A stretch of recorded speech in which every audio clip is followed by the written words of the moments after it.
आजादी की यात्रा। इस यात्रा में हजारों लाखों लोगों ने अपनी जान की कुर्बानी दी। 1919 जलियांवाला बाग।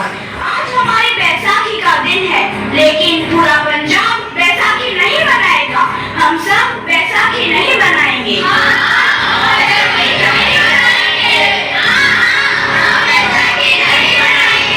जब तक हम अंग्रेजों को भारत से बाहर नहीं निकाल देते, पूरा पंजाब बैसाखी नहीं मनाएगा। अच्छा, तो तुम सब हमारा विरोध करता है, भाग जाओ यहाँ से। इसका अंजाम बहुत ही बुरा होगा।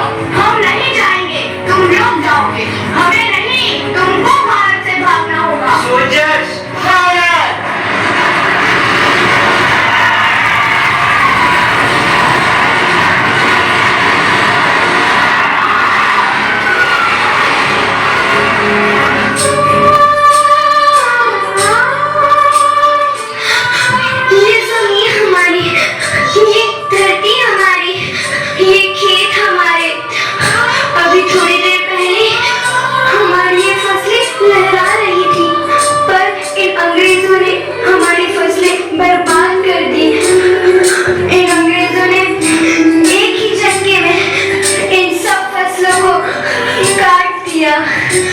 अंग्रेजों, तुम्हारे इस अत्याचार से हम डरेंगे नहीं।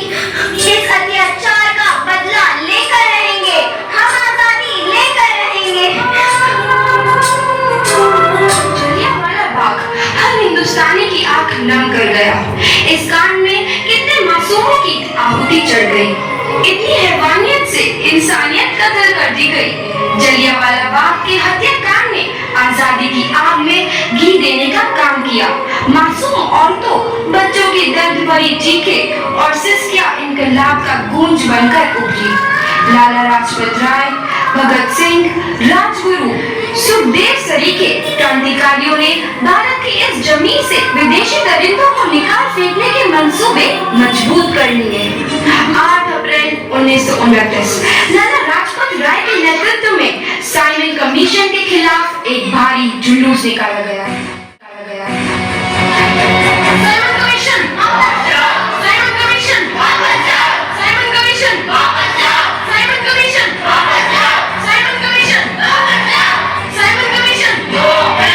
साइमन कमीशन वो है। साइमन कमीशन वो है। साइमन कमीशन वो है। बेवकूफ इंडियंस, तुमको हमारी बात समझ में नहीं आती। Stop this. साइमन कमीशन वो है। नहीं मानता। I said stop this. लाला जी, आप आगे बढ़ो, हम आपके साथ हैं। लाला जी, संघर्ष करो, हम आपके साथ हैं। लाला जी, संघर्ष करो, हम आपके साथ हैं। लाठी चार्ज करो!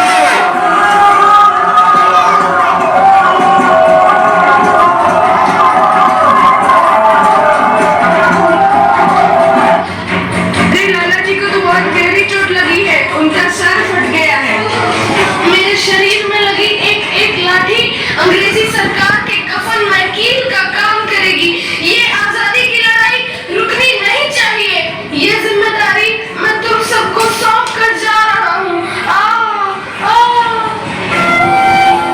लाला लाजपत राय की दर्दनाक मौत के बाद भगत सिंह, सुखदेव, राजगुरु वतन के इन मतवालों के खून में ऐसा बल आया जिसका सामना करना अंग्रेजी सरकार के लिए मुश्किल हो गया। अंग्रेजों को करारा जवाब देने के लिए स्कॉट और सैंडर्स को मारने की रूपरेखा रची गई।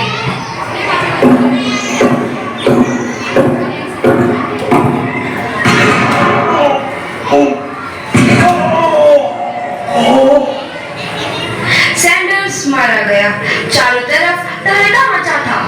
दीवारों पर लिखा था, लाला जी की मौत का बदला ले लिया गया है। भगत सिंह समेत सभी वहां से फरार हो गए।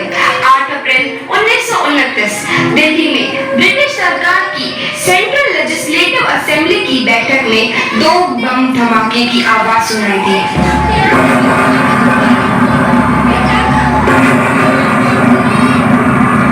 इन धमाकों ने अंग्रेजी हुकूमत को हिलाकर रख दिया। इस घटना को अंजाम देने वाले भगत सिंह, राजगुरु और सुखदेव ने अपने आप को अंग्रेजों के हवाले कर दिया। 1930 को अदालत में अपना फैसला सुनाया। मुलजिम भगत सिंह, मुलजिम राजगुरु, मुलजिम सुखदेव को दफा 121 और दफा 302 के तहत ये अदालत तीनों को मुजरिम करार देती है और इस गुस्ताखी के लिए ये अदालत इन तीनों को सजाए मौत की सजा सुनाती है। सरफरोशी की तमन्ना अब हमारे दिल में है, देखना है जोर कितना बाजुए कातिल में है।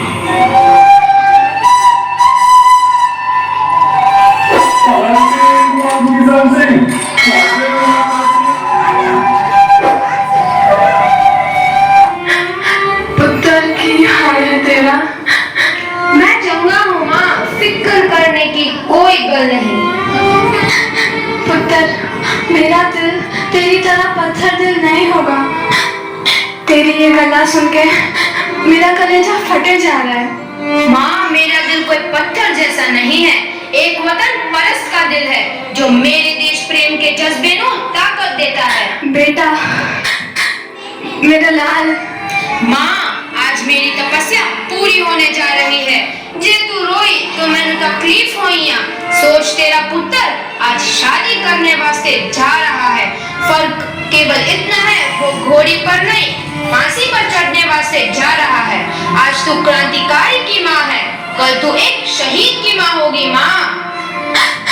पुत्र भगत, तू इतनी छोटी उम्र में हम सबको छोड़ के चला जाएगा। तुमने जिंदगी में देखा ही क्या है पुत्र? मैंने अपनी माँ देखी है जिसने मुझे एक ही बात बताई है कि बेटे, अपने देश के लिए एक बार मरना स्वाद दे। आखिरी बार विदाई लेने का समय आ गया है। भगत, मेरे लाल।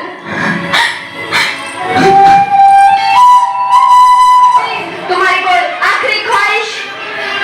हमारे हाथ खोल दिए जाए। हम तीनों दोस्त एक दूसरे से गले मिलना चाहते हैं, उनके हाथ खोल दिए जाए।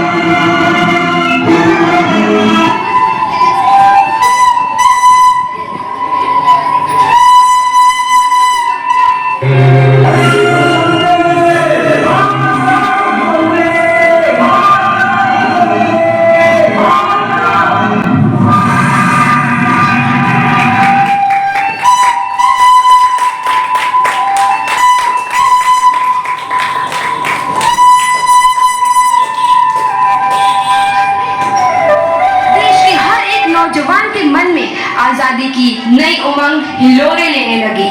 अंग्रेजों भारत छोड़ो का नारा जोर पकड़ रहा था। सबने एक आजाद भारत का सपना देखना आरंभ कर दिया था। हर कोई अपने अपने ढंग से इस महायज्ञ में अपनी आहुति दे रहा था। सुभाष चंद्र बोस, रानी लक्ष्मीबाई, तात्या टोपे और मंगल पांडे जैसे शहीदों की कुर्बानी रंग लाई। 15 अगस्त 1947 को भारत आजाद हुआ।